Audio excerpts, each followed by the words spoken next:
नमस्कार, मैं हूं रंजना दवे। वीएनएम के बुलेटिन में आप सभी का स्वागत है। देश, दुनिया और शहर जिलों की खबरों से पहले आइए नजर डालते हैं वीएनएम की हेडलाइंस पर।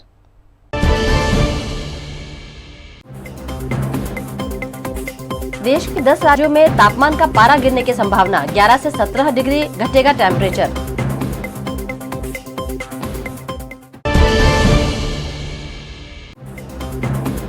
गुजरात में चुनाव से पहले एक और बड़ा ऐलान, यूनिफॉर्म सिविल कोड का जिन फिर बॉटल से बाहर।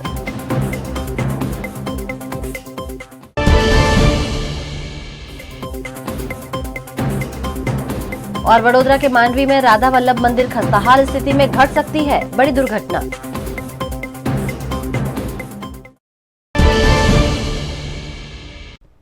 दिवाली पूरी होते ही देश भर में ठंड का एहसास होने लगा है। इसी बीच मौसम भी तेजी से बदलने के आसार सामने आए हैं। अगले एक हफ्ते में देश के 10 राज्यों में तापमान का पारा 11 से 17 डिग्री गिरने की संभावना है। अक्टूबर का महीना गुजरने के साथ मौसम का रुख भी पलटने वाला है। देश में एक साथ एक्टिव हुए 2 वेस्टर्न डिस्टर्बेंस 10 राज्यों में ठिठुरन भरी सर्दी लाएंगे। पंजाब, हरियाणा, दिल्ली, उत्तर प्रदेश, राजस्थान के साथ गुजरात, मध्य प्रदेश, महाराष्ट्र, छत्तीसगढ़, ओडिशा और तेलंगाना में तापमान 6 से 7 नवंबर के बीच तेजी से गिरेगा। दिन और रात के तापमान में 11 से 17 डिग्री का अंतर आने के आसार हैं।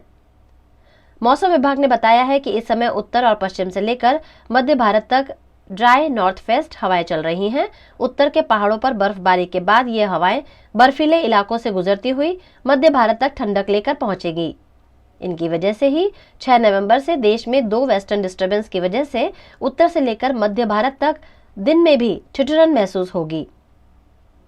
अगले हफ्ते से गुजरात, राजस्थान और मध्य प्रदेश में आसमान साफ रहने से रात से सुबह के समय सर्दी महसूस होगी, लेकिन दोपहर का तापमान अभी 30 से 35 डिग्री के बीच ही रहेगा। मध्य भारत तक के हिस्सों में सुबह और शाम के समय धुंध और कुहासा छा सकता है। बिल्कुल खुले स्थानों पर हल्का कोहरा भी छा सकता है। दूसरी तरफ बिहार, झारखंड, पश्चिम बंगाल और समूचे उत्तर पूर्वी राज्यों में मौसम शुष्क बना रहेगा। अगले एक हफ्ते में धीरे धीरे तापमान गिरेगा। गुजरात में विधानसभा चुनाव से ऐन पहले यूनिफॉर्म सिविल कोड का ड्राफ्ट तैयार करने के लिए कमेटी बनाने की घोषणा राज्य सरकार द्वारा की गई है। गुजरात में यूनिफॉर्म सिविल कोड का ड्राफ्ट तैयार करने और इसे लागू करने के लिए कमेटी बनाने की घोषणा की गई है। राज्य के सीएम भूपेंद्र पटेल ने ट्वीट किया कि राज्य कैबिनेट ने सुप्रीम कोर्ट या हाई कोर्ट के रिटायर्ड जज की अध्यक्षता में एक उच्च स्तरीय कमेटी बनाने का फैसला लिया है। ये कमेटी गुजरात में यूनिफॉर्म सिविल कोड की जरूरत की समीक्षा करेगी, साथ ही यूनिफॉर्म सिविल कोड का ड्राफ्ट तैयार करेगी। लेकिन इस निर्णय को कांग्रेस पार्टी द्वारा जनता को गुमराह करने का निर्णय बताते हुए चुनाव से ऐन वक्त पहले लिए गए फैसले को कटघरे में खड़ा किया। वडोदरा के मांडवी बैंक रोड पर राधा वल्लभ मंदिर खस्ताहाल होने के बावजूद राज्य सरकार द्वारा कोई ठोस कदम नहीं उठाए जा रहे हैं। गुजरात के वडोदरा शहर में मांडवी बैंक रोड पर कई साल पुराना राधा वल्लभ मंदिर है, जिसका कुछ हिस्सा धराशायी हो गया था। मंदिर पिछले कई वक्त से खस्ताहाल स्थिति में है। उसके बावजूद राज्य सरकार द्वारा यहां सिर्फ बोर्ड लगाकर अपनी ड्यूटी पूरी कर दी गई है। ये मंदिर राज्य सरकार के देवस्थान ट्रस्ट के अंतर्गत आता है। सरकार ने मंदिर में नहीं जाने का बोर्ड तो लगा दिया है, लेकिन यहाँ का मलबा हटाने की जरूरत नहीं समझी। इसी बीच भक्तों द्वारा आज भगवान राधा वल्लभ कृष्ण की मूर्ति के आगे जान को खतरे में डालकर दिवाली के उपलक्ष्य में छोटे पैमाने पर अन्नकूट किया गया। ये करीब 150-200 साल पुराना मंदिर है और बहुत जर्जरित हो गया, पूरा गिर गया है। इसके लिए हमने पूरी रजूआत किया है, अभी कुछ उसका निकाल नहीं आया है। गांधीनगर सचिवालय में कुछ क्या हुआ मालूम नहीं पड़ रहा है। वजह क्या है वो तो वही जाने, हम क्या बताएंगे। अभी बोले सब टेंडर निकल गया, सब पास हो गया है, वो मंदिर कब उतारेंगे, जान का जोखम हो गया है। फिर भी हम तो अपनी फर्ज बजाते, सेवा करते। आज वो ठाकुर जी का अनकोट कहते हैं, जो दिवाली के में समय में करना पड़ता है, तो हमने छोटा सा अनकोट किया है, घर का फैमिली को बुलाया है और पूरा अनकोट सजाया है। हमारी फर्ज है कि इनका अनकोट करना चाहिए। पुराने वडोदरा शहर में स्थित राधा वल्लभ मंदिर अप्रिय घटना को न्योता दे रहा है, जिस पर तत्काल कार्यवाही करने की जरूरत है, वरना यहाँ आने वाले भक्तों की जान खतरे में पड़ सकती है।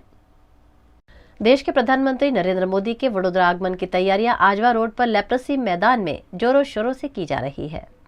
गुजरात विधानसभा चुनाव नजदीक है और विधानसभा चुनाव का प्रचार प्रसार जोरों शोरों से चल रहा है।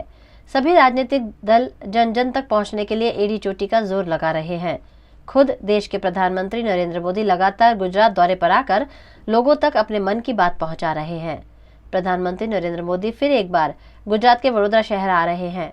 रविवार को वडोदरा में आजवा रोड के लेप्रसी मैदान में उनके कार्यक्रम का आयोजन हुआ है, जिसकी तैयारियां पुलिस प्रशासन और भारतीय जनता पार्टी द्वारा की जा रही है।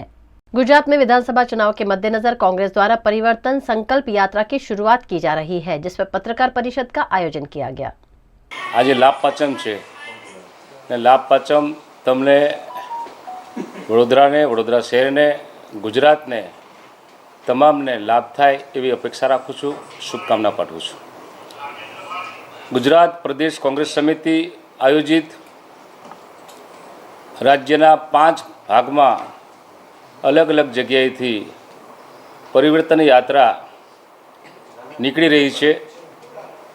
એનો ઉદ્દેશ પ્રજામાં આમ જનતામાં કોંગ્રેસ જે કામ કરવા જઈ રહી છે એનો પ્રચાર થાય, પ્રસાર થાય અને મતદારોને પણ મળી શકાય એનો ઉદ્દેશ છે। છેલ્લા 27 વર્ષથી રાજ્યમાં ભારતીય જનતા પાર્ટીનું કુશાસન છે અને આ કુશાસનને કારણે અનગઢ વહીવટ, ખોટી નીતિઓ અને ભારતીય જનતા પાર્ટીની જે પ્રજા વિરોધી માનસિકતા છે એના કારણે આજે ગુજરાતની 6.5 કરોડની જનતા તમામ રીતે હેરાન પરેશાન ને ત્રસ્ત છે। આજે જે રીતે શાસન ચાલી રહ્યું છે એ સામાન્ય લોકો માટે નહીં પણ મુઠ્ઠીબળ લોકો દ્વારા મુઠ્ઠીબળ લોકો માટે શાસન ચાલી રહ્યું છે અને એના જ કારણે ગુજરાતના તમામ વર્ગ વિસ્તારના લોકોમાં વ્યાપક આક્રોશ છે અને આક્રોશ પરિવર્તનમાં પરિવર્તિત થવા માટેનો સમય એટલે કે 2022ની વિધાનસભાની ચૂંટણીઓ નજીક છે। ત્યારે ગુજરાતની પ્રજા આજે મંદી, મોંઘવારી, બેરોજગારી, ભ્રષ્ટાચાર તમામ રીતના કુશાસનને કારણે જ્યારે ચૂંટણી આવે ત્યારે પરિવર્તન માટે મત કરવાનું મન બનાવીને બેઠી હોય ત્યારે એ પ્રજાના આક્રોશને, એ પ્રજાની લાગણીને વાચા આપવા માટે એ જનજાગરણ અને જાગૃતિ અભિયાનના ભાગ સ્વરૂપ ગુજરાત પ્રદેશ કોંગ્રેસ સમિતિ દ્વારા 31 ઓક્ટોબર એટલે કે સરદાર જયંતિના દિવસે અને દેશના પ્રથમ મહિલા વડાપ્રધાન પ્રિયદર્શિની ઇન્દિરાજીના નિર્વાણ દિન નિમિત્તે આખા ગુજરાતમાં 5 ઝોનમાં યાત્રાઓ શરૂ થઈ રહી છે। સૌરાષ્ટ્રની એક યાત્રા ભુજથી શરૂ થશે અને આ યાત્રાને મધ્યપ્રદેશના પૂર્વ મુખ્યમંત્રી કોંગ્રેસના વરિષ્ઠ નેતા દિગ્વિજયસિંહજીની ઉપસ્થિતિમાં શરૂ કરવામાં આવશે। બીજી સૌરાષ્ટ્રની યાત્રા પવિત્ર યાત્રાધામ સોમનાથથી શરૂ થશે અને એને કોંગ્રેસના વરિષ્ઠ નેતા BK હરિપ્રસાદજીની ઉપસ્થિતિમાં શરૂઆત કરવામાં આવશે। ત્રીજી ઉત્તર ગુજરાતની યાત્રા વડગામથી શરૂ થશે અને એમાં રાજસ્થાનના યશસ્વી મુખ્યમંત્રી આદરણીય અશોક ગેહલોતજીની ઉપસ્થિતિમાં યાત્રા શરૂ થશે। ચોથી યાત્રા દક્ષિણ ગુજરાતમાં જંબુસરથી શરૂ કરવામાં આવશે અને એમાં ઓલ ઇન્ડિયા કોંગ્રેસ કમિટીના પ્રવક્તા મીડિયાના ઇન્ચાર્જ પવન ખેરાજીની ઉપસ્થિતિમાં શરૂ થશે અને ખાસ કરીને મધ્ય ગુજરાત કે જેની આજે આપણે વાત કરવા માટે અહીંયા ઉપસ્થિત છીએ તે એ મધ્ય ગુજરાતની યાત્રા ક્ષત્રિય વીર ભાથીજી મહારાજની કર્મભૂમિ યાત્રાધામ ફાગવેલથી શરૂ થશે અને કોંગ્રેસના વરિષ્ઠ નેતા સચિન પાયલોટજીએ યાત્રાની શરૂઆત કરાવવાના છે। આ યાત્રા દરમિયાન પ્રજામાં જે મોંઘવારી, બેરોજગારી, ભ્રષ્ટાચાર, ખેડૂતોની આર્થિક સ્થિતિ, જે પેપર લીક કાંડ છે, જે દારૂ, જુગાર ને ડ્રગ્સની બદીઓથી યુવાધન બરબાદ થઈ રહ્યું છે, જે બેરોજગાર યુવાનો છે, એ તમામની જે વ્યથા છે, જે દુઃખ છે, જે આક્રોશ છે એને વાચા આપવાનું કામ થશે અને સમગ્ર યાત્રા દરમિયાન કોંગ્રેસના વરિષ્ઠ આગેવાનો અલગ અલગ પ્રદેશમાંથી આ યાત્રામાં ઉપસ્થિત રહેશે। કોંગ્રેસના શાસનકાળમાં હંમેશા ગરીબ, સામાન્ય, મધ્યમ વર્ગના લોકોને અને એમાં પણ ખાસ કરીને SC ST OBC માઇનોરિટીના લોકોને હક અધિકારની સાથે સન્માન ને સ્વાભિમાનથી જીવવાનો અધિકાર આપ્યો છે અને એ સન્માન ને સ્વાભિમાન પાછા અપાવવાના ધ્યેય સાથે સંકલ્પ સાથે જ્યારે અમે આ પરિવર્તન સંકલ્પ યાત્રા લઈને નીકળીશું ત્યારે જેમ ભૂતકાળમાં કોંગ્રેસનું કામ બોલે છે એ જ રીતે ભવિષ્યમાં પણ કોંગ્રેસ જ કામ કરશે, લોકોના પ્રશ્નોનો ઉકેલ લાવશે, લોકોનો જે હેપીનેસ ઇન્ડેક્સ છે એમાં વધારો કરશે. એના સંકલ્પ સાથે અમારા જે વચનો છે એને પણ અમે લોકો સુધી ફરીવાર પહોંચાડવાનો આ યાત્રામાં પ્રયત્ન કરીશું. આજે ગુજરાતમાં 50 લાખ કરતાં વધારે શિક્ષિત બેરોજગાર યુવાનો છે. આ યુવાનો નોકરી માટે જ્યારે પરીક્ષા આપવા જાય ત્યારે પેપર લીક થાય છે, એમને ભરતી પ્રક્રિયાના નામે જે મજાક બનાવવામાં આવી રહી છે, જે કૌભાંડો ચાલી રહ્યા છે, એવા ગુજરાતના 10 લાખ યુવાનોને કોંગ્રેસની સરકાર બનતાની સાથે જ એક ભરતી કેલેન્ડર બનાવીને ચોક્કસ સમય મર્યાદામાં નોકરી આપવાનો પણ અમારો સંકલ્પ છે. અને આ જે પણ 10 લાખ ભરતીઓ થશે એમાંથી 50% બેઠકો મહિલાઓ માટે અનામત રાખવાનો પણ અમારો સંકલ્પ છે. આપણી આવનારી પેઢી કે જે આપણા બાળકો જે વિશ્વ કક્ષાની હરીફાઈમાં બીજા રાજ્યોને દેશના લોકો સાથે ખભે ખભો મિલાવીને હરીફાઈમાં જોડાઈ શકે, ઉજ્જવળ ભવિષ્ય બનાવે, એટલા માટે ગુજરાતમાં 3000 જેટલી સરકારી ઇંગ્લિશ મીડિયમની સ્કૂલો શરૂ કરવાનો અમારો સંકલ્પ છે. અને ગુજરાતની જેટલી પણ આપણી દીકરીઓ છે એને KGથી લઈને PG સુધી મફત શિક્ષણ આપવાનો પણ અમારો સંકલ્પ છે. ભારતીય જનતા પાર્ટીને 27 વર્ષના શાસન પછી પણ આજે લોકોને ગણાવવું પડે છે કે અમે આ કર્યું તે કર્યું. જ્યારે કોંગ્રેસ છેલ્લા 27 વર્ષથી શાસનમાં નથી તેમ છતાં કોંગ્રેસનું કામ દેખાય છે, કોંગ્રેસનું કામ બોલે છે અને કોંગ્રેસે જે આપ્યું છે, જે નિર્માણ કર્યું છે, જે સમર્પિત કર્યું છે એના કારણે આજે રાજ્ય અને રાષ્ટ્રનો વિકાસ થઈ રહ્યો છે. તમારા વડોદરાનો જ ગઈકાલે મને કોઈએ કિસ્સો કીધો કે અહીંયા ભારતીય જનતા પાર્ટીની ટિકિટ માટેની સેન્સ પ્રક્રિયા થઈ.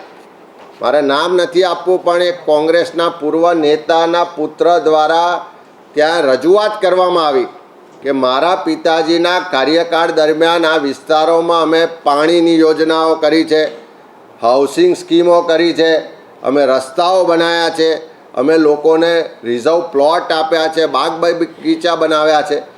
આ કોંગ્રેસના સમયમાં થયેલા કામોના આધારે ભાજપના નેતાઓ અત્યારે ટિકિટો જો માગતા હોય તો એનો સ્પષ્ટ મતલબ છે કે અત્યારે ગુજરાતમાં જે પણ મોટી ઇરિગેશન યોજના હોય, તમે મોટા ડેમ લઈ લો, તમામ મોટી કેનાલની યોજના લઈ લો, તમામ મોટી પાણી પુરવઠા યોજના લઈ લો, તમામ મોટી યુનિવર્સિટીઓ લઈ લો, તમામ મોટા PSU લઈ લો કે તમામ શિક્ષણ, આરોગ્ય કે અન્ય સહકારી સંસ્થાઓ લઈ લો, એ તમામ कांग्रेसना समयનું देन છે, कांग्रेसना समयનું काम છે. खबरों का दौर यूं ही चलता रहेगा. फिलहाल वक्त है एक ब्रेक का. ધોરણ 12 પછી કેનેડામાં ઓછામાં ઓછા બજેટમાં કઈ રીતે સ્ટડી કરી શકાય એનું સંપૂર્ણ માર્ગદર્શન મેળવવા આજે જ વિઝિટ કરો કાનન ઇન્ટરનેશનલ, જ્યાં તમને મળશે IELTS, PTE, TOEFL, GRE અને સેટના કોચિંગ સાથે કોલેજ યુનિવર્સિટીના study options, facilities like mock test, SOP, EMI, education loan, visa filing અને pre departure everything under one roof. તો આજે જ આવો Kanan international at Trident complex, racecourse road, Vadodara. વડોદરાના ઘણા વિસ્તારો જેમ કે અકોટા, માંજલપુર, અલકાપુરી, મકરપુરા વગેરે વગેરે વિસ્તારોના લોકો ચિંતામાં છે. આ ચિંતાનું કારણ છે વડોદરાના લોકોમાં વધતી ઈર્ષા. જી હા, અને આ ઈર્ષાનો સ્ત્રોત છે તરસાલી એરિયામાં આવેલ રેઝિડેન્શિયલ પ્રોજેક્ટ દર્શનમ પ્લેસ. ઘણી બધી એમ્યુનિટીઝથી ભરપૂર આ 2 અને 3 BHK પ્રોજેક્ટ બની ગયો છે નવા ઘર શોધવાવાળા લોકો માટે એક અનોખો અવસર. पिताजी, ये मुझे कहीं नहीं ले जाते, चॉकलेट आइसक्रीम नहीं खिलाते, कहते बचत नहीं, बढ़े पेट्रोल के दाम, मेरा जीना हुआ हराम. गीता, पिकनिक पार्टी रोज ही जाते, चॉकलेट आइसक्रीम रोज ही खाते, जॉय ई-बाइक ने बचत कराई, आखिर बचत भी तो है कमाई. ये है जॉय ई-बाइक, जितनी दौड़ेगी उतनी बचत जोड़ेगी. आज ही कर आए और बचत कमाए. जॉय ई-बाइक. वडोदरा महानगर पालिका द्वारा शहर के दक्षिण जोन में 4 विस्तारों में रोड सरफेसिंग कार्य का खातमुहूर्त किया गया। आज वीएमसी द्वारा शहर के दक्षिण जोन के विविध 4 विस्तार के रोड सरफेसिंग के कार्य का मुहूर्त किया गया, जिसमें सरफेसिंग और पेवर ब्लॉक की कामगिरी की जाएगी। इस मुहूर्त कार्यक्रम में mayor Keyur Rokadia, deputy mayor Nanda Joshi, स्थायी समिति अध्यक्ष डॉक्टर हितेंद्र पटेल, एमएलए और कॉरपोरेटर एवं कॉरपोरेशन के अधिकारी मौजूद थे। वहीं स्टैच्यू ऑफ यूनिटी की ओर जाते मार्ग पर कॉरपोरेशन के हद में कपूरा चौकड़ी से कृष्णा सिटी तक के रोड का नामांकन किया गया। आदिवासियों के भगवान स्वरूप बिरसा मुंडा भगवान जी का नाम इस रोड को दिया गया है। वडोदरा महानगर पालिका द्वारा आज दक्षिण जोन के 5 जो मुख्य मार्ग है, वैसे सोमा तालाब 4 रास्ता से महानगर सिटी की ओर जाता हुआ रास्ता, सुजन 4 रास्ता से जाम्बा 4 रास्ता तक का मेन रास्ता हो, या दर्शन एंटिका से लेके तरसाली तालाब तक का रास्ता हो, ऐसे 4 मुख्य मार्गों और गणेश नगर से गाजरावाड़ी रोड, इसका रीसर्फेसिंग का काम आज 40 करोड़ के खर्च से दिया गया है। उसके साथ कपूरई 4 रास्ता से वडोदरा महानगर की जो हद होती है, वैसी कृष्णा रेसिडेंसी तक का जो यहाँ से छोटा Udaipur statue of unity tribal area में जो मार्ग जाता है, उसका नामकरण भगवान बिरसा मुंडा के मार्ग पर, जिन्होंने देश की आज़ादी के लिए एक आदिवासी नेता ने अपना जीवन बलिदान किया था, ऐसे महामानव भगवान बिरसा मुंडा को श्रद्धांजलि देने के लिए आज वडोदरा शहर ने भगवान बिरसा मुंडा मार्ग का भी नामकरण किया है।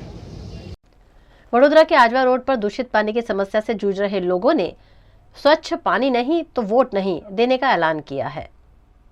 वडोदरा के आजवा रोड पर एकता नगर निकट चामुंडा नगर है, जहां पिछले 1 महीने से दूषित पानी की समस्या से लोग परेशान हैं। दूषित पानी से लोग बीमार पड़ रहे हैं, लेकिन कॉरपोरेशन है कि मामले की सुध नहीं ले रहा है।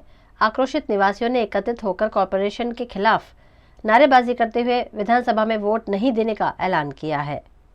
ये चामुंडा नगर 2 सयाजी पार्क सोसाइटी के बाजू में आजवा रोड है। यहाँ मैटर ऐसी है कि गंदा पानी आता है, पीने के पानी में ड्रेनेज का पानी मिक्स हो के आता है। पानी इतना गंदा आता है कि इससे पेट की बीमारी है, डायरिया की तकलीफ है, और जैसे कि स्किन डिसीज़ होता है, और ये 1 महीने से लगातार ऐसा हो रहा है। हमने बहुत सारे कॉरपोरेटर को भी ये रिप्लाई मारा, ऑनलाइन कंप्लेंट्स की, पर कोई रिप्लाई उनका अभी तक आया नहीं है। तो अभी हम कहाँ जाए? मैंने बाय वीडियो व्हाट्सएप पे मैंने केयूर रोकड़िया जी को, हमारे कॉरपोरेटर अजीत दधी जी को, विनोद भाई भरवाड़ को, इन सबको मैंने भेजा है, पर नो रिप्लाई, कुछ रिप्लाई नहीं आ रहा है। अभी हमने पैसी ठानी है कि हम पूरी सोसाइटी मिल के अब की बार जो चुटनी आ रही है उसका बहिष्कार करेंगे। अगर ये 2-3 दिन में हमारे पानी का निकाल इसका प्रॉब्लम सोल्व नहीं हुआ, अगर हमको शुद्ध स्वच्छ पीने का पानी नहीं मिला, तो हम चुटनी का बहिष्कार करेंगे और बैनर लगाएंगे कि भाई हमको चुटनी में किसी को हम घुसने नहीं देंगे, वो चाहे किसी पक्ष का हो। आजवा रोड चामुंडा नगर 2 में पानी कब से इतना गंदा आ रहा है, 1 महीने से गंदा आ रहा है कि बच्चे सब पेट खराब है, सबको जाड़ा उल्टी सब हो रहा है। सब कितनी दवाई करेंगे? दिवाली भी इतनी खराब गई है हमारी, क्या यही पानी हमको पिलाएंगे सरकार? यही सरकार है, बड़ी सरकार छोटी सरकार, क्या करेंगे इस सरकार का? चुटनी में तो कोई भी वोट भी नहीं देगा, घुसने भी नहीं देंगे अंदर, घुसने तो मारेंगे अभी तो कोई भी आए तो। काफ़ी टाइम से इधर बहुत गंदा पानी आता है और पानी में से बहुत बास आती है, और इधर सब लोग छोटे बच्चे सब बूढ़े सब रहते हैं यहाँ पर। अगर कोई बीमार पड़ेगा तो इसकी गारंटी कौन लेगा? सरकार ही कुछ नहीं कर रही है तो फिर कौन करेगा? और अभी इस साल अभी चुटनी में जो भी लोग वोट लेने आएंगे, हम लोग हमारी गली में घुसने ही नहीं देंगे और किसी को भी वोट नहीं देंगे। अगर वोट चाहिए तो पहले ये काम करवाओ, उसके बाद वोट मिलेगा। काला पानी आता है, गटर जैसा पानी आता है, हमने नोंदाया तो भी कोई आता नहीं है, इधर कोई पानी की कार्रवाई करता नहीं है। वडोदरा स्थित बिहार सांस्कृतिक मंडल द्वारा छठ महापूजा महोत्सव 2022 का आयोजन किया गया है। सिंध रोड के कोटना बीच पर बिहार सांस्कृतिक मंडल द्वारा छठ महापूजा महोत्सव 2022 को लेकर तैयारियां पूर्ण हो चुकी हैं। कल से लोग छठ पूजा के लिए यहां आने भी लगे हैं। सिंध रोड बीच पर भंडारे के साथ पूजा करने आने वाले भक्तों के लिए पार्किंग की सुविधा भी रखी गई है। 1500 से 2000 लोग छठ महापूजा में भाग ले सके, ऐसी व्यवस्था की गई है। इस समय हम लोग कोटना बीच पर हैं। कोटना बीच गोत्री तालाब बड़ौदा से 12 किलोमीटर पर है। और यहाँ बहुत ही अच्छा बीच है। यहीं हम लोग लास्ट ईयर भी कुछ सालों से छठ पूजा कर रहे हैं। इस बार भी यहाँ भव्य आयोजन किया गया है, क्योंकि गत 2 वर्षों में कोरोना काल के चलते बहुत अच्छी तरह से व्यवस्था नहीं कर पाए थे। इस बार यहाँ हजारों लोगों को रात्रि विश्राम का भी व्यवस्था है, हजारों गाड़ियाँ पार्किंग की व्यवस्था है। आने के लिए 2 सेपरेट रोड हैं, एक आने के लिए दूसरा जाने के लिए। इससे ट्रैफिक की व्यवस्था, ट्रैफिक की जाम होने की कोई भी गुंजाइश नहीं है। यहाँ सांस्कृतिक कार्यक्रम है हमारा 7 बजे से कल। वो बिहार, यूपी और बम्बे से बड़े बड़े कलाकार आ रहे हैं। अंतरा सिंह, प्रियंका जैसी कलाकार आ रही हैं जो छठ पूजा की बहुत अच्छा सूर्य भगवान की गीत गाती हैं वो लोग। और इसके साथ में यहाँ भंडारे का भी हजारों लोगों का हमने व्यवस्था किया है। आप देख सकते हैं कि इतनी नावड़ी, कम से कम 50 से 100 के करीब नावें हैं, जिस पर बोटिंग का भी इंटरटेनमेंट लोग कर सकते हैं, बच्चे लोग आनंद ले सकते हैं, हॉर्स राइडिंग वगैरह का भी। कच्छ में भाजपा द्वारा विधानसभा उम्मीदवारों के लिए प्रक्रिया आरंभ की गई। भारतीय जनता पार्टी द्वारा विधानसभा उम्मीदवारों के लिए कच्छ जिले की कुल 6 सीट्स के लिए सेंस प्रक्रिया की गई। मांडवी के लिए 29, अबडासा के लिए 19, गांधीधाम के लिए 48, अंजार के लिए 24, रापर के लिए 33 और भुज के लिए अब तक 17 उम्मीदवारों ने अपनी दावेदारी दर्ज करवाई है। आज इसकी जानकारी मीडिया को दी गई।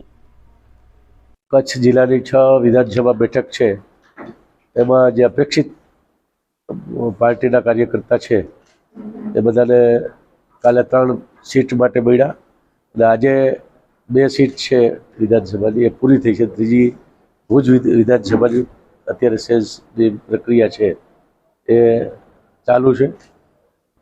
બધાને સૌથી પહેલાં નૂતન વર્ષના અભિનંદન।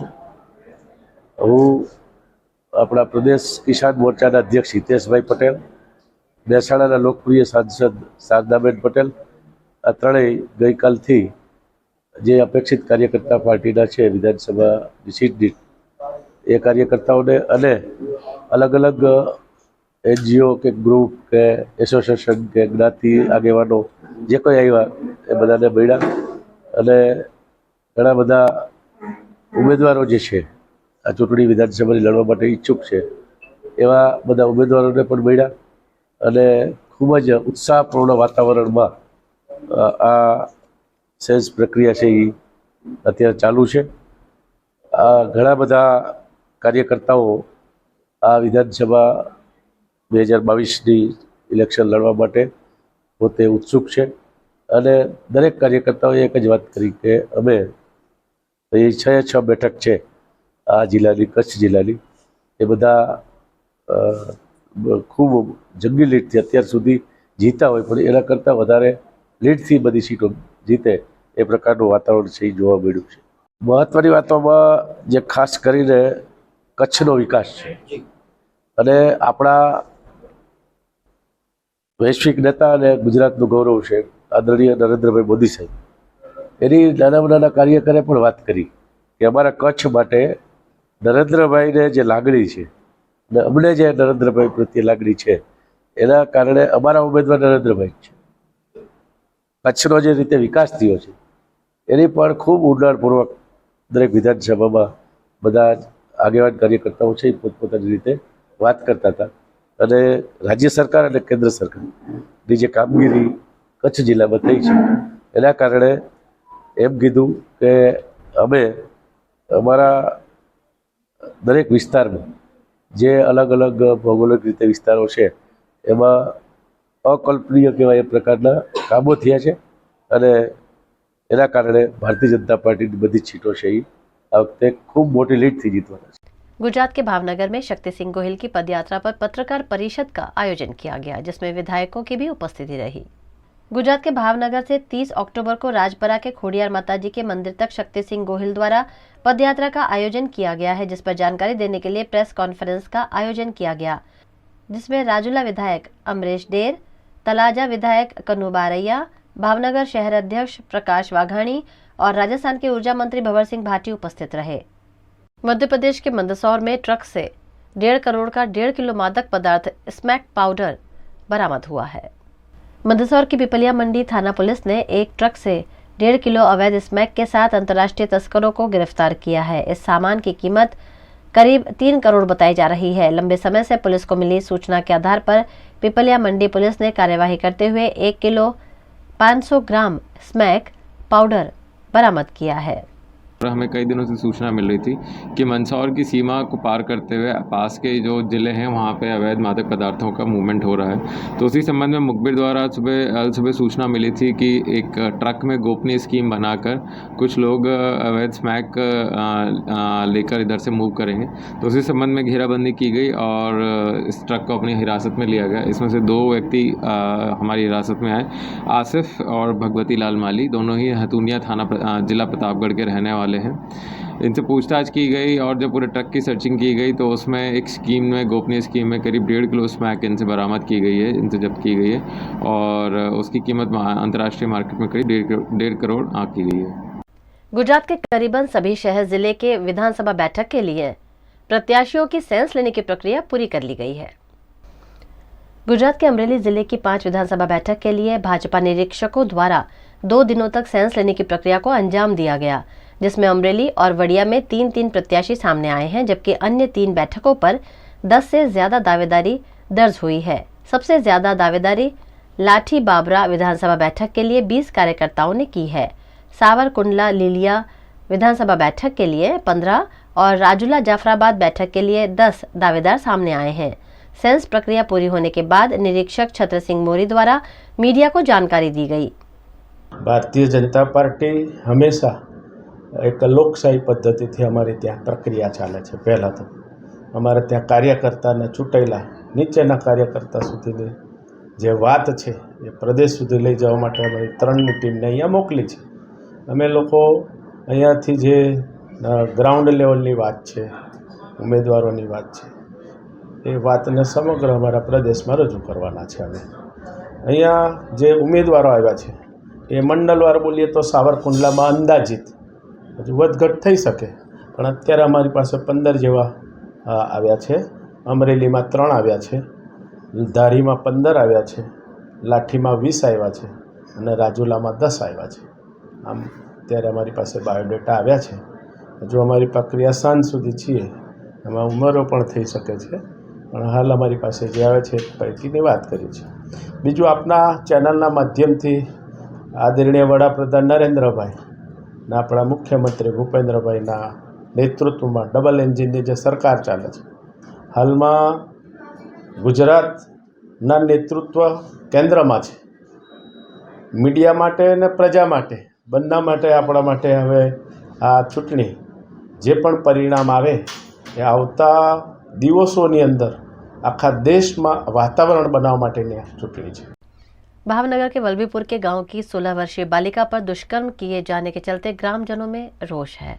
भावनगर के वल्लभीपुर तहसील के गांव की 16 वर्षीय बालिका पर उसी गांव के 23 वर्षीय युवक नीरज राजूभाई गोहिल उर्फ बुधो ने जबरन दुष्कर्म करने का मामला दर्ज हुआ है। पुलिस ने आईपीसी धारा 376 पोस्को के तहत ये मामला दर्ज किया है। पुलिस ने आरोपी को गिरफ्तार कर आगे की कार्यवाही शुरू की है। शिनोर चौकड़ी के पास एचडीएफसी बैंक एटीएम को तोड़ने की कोशिश की गई। शिनोर चौकड़ी के पास स्थित एचडीएफसी बैंक के एटीएम मशीन को तोड़ने का लुटेरों द्वारा प्रयास किया गया। इन्होंने सीसीटीवी और मशीन को काफी नुकसान पहुंचाया है। ये लोग एटीएम तोड़ने में नाकाम रहे। ओटीपी सिस्टम के कारण ये लोग पैसा भी नहीं निकाल पाए। सीसीटीवी फुटेज के आधार पर आगे की जांच और कार्यवाही पुलिस द्वारा की जा रही है।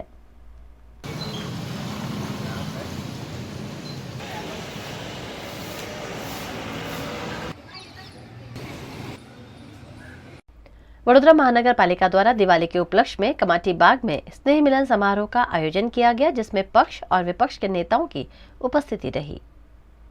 गुजरात के वडोदरा शहर में कॉरपोरेशन द्वारा हर साल दिवाली के मद्देनजर स्नेह मिलन समारोह आयोजित किया जाता है। इस वर्ष भी कॉरपोरेशन द्वारा वडोदरा के प्रसिद्ध कमाटी बाग में स्नेह मिलन समारोह का आयोजन किया गया, जिसमें वडोदरा महानगर पालिका के पदाधिकारियों, जनप्रतिनिधियों और विपक्ष के नेताओं की उपस्थिति रही। इस मौके पर सभी ने एक दूसरे को दिवाली और नववर्ष की शुभकामनाएं दी। वडोदरा म्युनिसिपल कॉर्पोरेशनना तमाम सभासदों, तमाम वहीवटी अने चूंटायेला मित्रों अने साथे प्रेस मित्रों माध्यमथी एक स्नेह मिलननो कार्यक्रम दर वर्षे दिवाळीना अने लाभ पाचमनी वच्चेना भागमां योजवामां आवतो होय छे। એના ભાગરૂપે આજે એક સ્નેહ મિલનનો કાર્યક્રમ છે. મેયરશ્રી અને તમામ વહીવટીના વડાઓની સાથે જે પ્રકારે એકબીજાની સાથે શુભેચ્છા સાથે મુલાકાત અને આવનાર વર્ષ શહેરના નગરજનો માટે કઈ રીતે ઉપયોગી નીવડે, લોકોના જે સરળતા સાથે આગળ વધી શકાય, સારું સ્વાસ્થ્ય રહે. કોરોનાના સમયમાં પણ આપણે જોયું છે 2 વર્ષ પ્રમાણે કે જે રીતે થંભી ગયા હતા એમાં હવે અવકાશ પણ પ્રાપ્ત થયા છે આત્મનિર્ભરતાના. એમાં આગળ વધીએ એવી મારી તમામને શુભેચ્છા. स्नेह मिलनનો મતલબ એ છે કે ખટ્ટી મીઠી યાદો બોલते ને કે ખટ્ટી મીઠી યાદ હંમેશા બની રહે એ હેતુથી બધા મિલન સમારંભ રાખે છે, એકબીજાને મળીએ છીએ. આવા વર્ષની બધાને શુભકામના આપે છે કે આવાળા વર્ષ તમારા જીવનનું સુખ, શાંતિ ને સમૃદ્ધિ ને નિરોગી બને અને કોર્પોરેશન પ્રગતિ કરે, કોર્પોરેશન મજબૂત થાય, કોર્પોરેશનમાંથી ભ્રષ્ટાચાર દૂર થાય, કોર્પોરેશનના કામો વહેલી તકે થાય. આ તમામ બાબતની વિગતવાર થોડીક ઘણી મીઠી ખટ્ટી યાદો ચર્ચાઓ થાય અને ખાસ તો વડોદરા શહેરના નગર સેવકો બધા છે, બધાને મારી શુभकामना છે. उत्तर प्रदेश के महोबा जनपद के खेत में छिड़काव किए जाने वाले खाद अन्नदाताओं के लिए बड़ी मुसीबत बनती नजर आ रही है. उत्तर प्रदेश के महोबा जनपद में किसान खेतों में छिड़काव किए जाने वाली खाद से परेशान हैं. फसल के लिए पर्याप्त मात्रा में खाद नहीं मिलने से किसान परेशान हैं. खाद की कमी से परेशान किसानों ने प्रशासन के खिलाफ जमकर नारेबाजी की और चक्का जाम करते हुए जल्द से जल्द खाद उपलब्ध कराए जाने की मांग की. क्या मांग थी उनकी? बेलवई चुंगी के पास जाम लगी थी, उनकी मांग थी कि हमें खाद दी जाए. हमने बात की कि समस्या क्या है तैयार कोऑपरेटिव से, तो ये बिना पंजीकरण वाले हैं. आज पंजीकरण वालों को खाद मिल रहा है, कल इनको मिलेगा. सर ये खाद कहाँ जाएगी? जहाँ जाएगी कोऑपरेटिव पे जाएगी. क्यों नहीं मिल रही है? जो उन्होंने पंजीकरण किए हैं, जिन्होंने अपने यहाँ शेयर जमा किए हैं 20,000 25,000 पहले, उनको मिल जा रही है, फिर इनको भी मिलेगी. खाद की कमी नहीं है, खाद बहुत है. सर किसानों का आरोप है कि किसान की मौत भी हुई खाद में लाइन लगी, ऐसा कुछ है? हमें जानकारी तो नहीं है. सर ओवर रेटिंग भी कर रहे हैं किसानों को, ब्लैक नहीं अगर मिलती है तो उसको शिकायत हमसे करें, ओवर रेटिंग नहीं होने दूंगा. वहीं महोबा के एसडीएम जितेंद्र कुमार ने मामले के जल्द निवारण का भरोसा जताया है. क्या मामला ये है सर कि यहाँ ये पचपहरा समिति आलमपुरा में जो यहाँ पे वहाँ के जो अधिकारी हैं जो वहाँ पे बैठते खाद वितरित करते हैं, उनके द्वारा खाद नहीं दिया जा रहा है. और ये रात में 1500, 1600, 1700 ये ब्लैक में रात में खाद बेचते हैं. और अभी ये किसान वहाँ पे अभी ऑलरेडी बहुत किसान बैठे हुए हैं. जब वहाँ से उनको निराशा हाथ लगी तब उन्होंने मजबूरन आके यहाँ पे रोड जाम किया है. और अभी भी लगभग 2 घंटे हो गए हैं, कोई भी जिला प्रशासन का उच्च अधिकारी यहाँ पे ना इनकी समस्या सुनने आ रहा है हमारी, और ना ही ये लोग हमें खाद का कुछ आश्वासन दे रहे हैं कि मिलेगा कि नहीं मिलेगा. डीजल भी महंगा हो रहा है और अभी नमी है खेतों में, यही टाइम है बुआई का, खाद हमको मिल नहीं रही, इसलिए मजबूरन हम लोगों ने रोड जाम किया है. हम लगभग सब 500-600 किसान हैं. वीएनएम टीवी की खबरें अब आप यूट्यूब, फेसबुक, इंस्टाग्राम के अलावा ओटीटी प्लेटफॉर्म्स पर भी लाइव देख सकते हैं. Dailyhunt, Jio TV, Vodafone TV, Rock TV और जॉय टीवी पर 24 घंटे वीएनएम टीवी आपके लिए उपलब्ध है. तो देखते रहिए VNM TV. VNM news room से आज बस इतना ही. कल फिर मुलाकात होगी, तब तक के लिए इजाजत दीजिए. नमस्कार.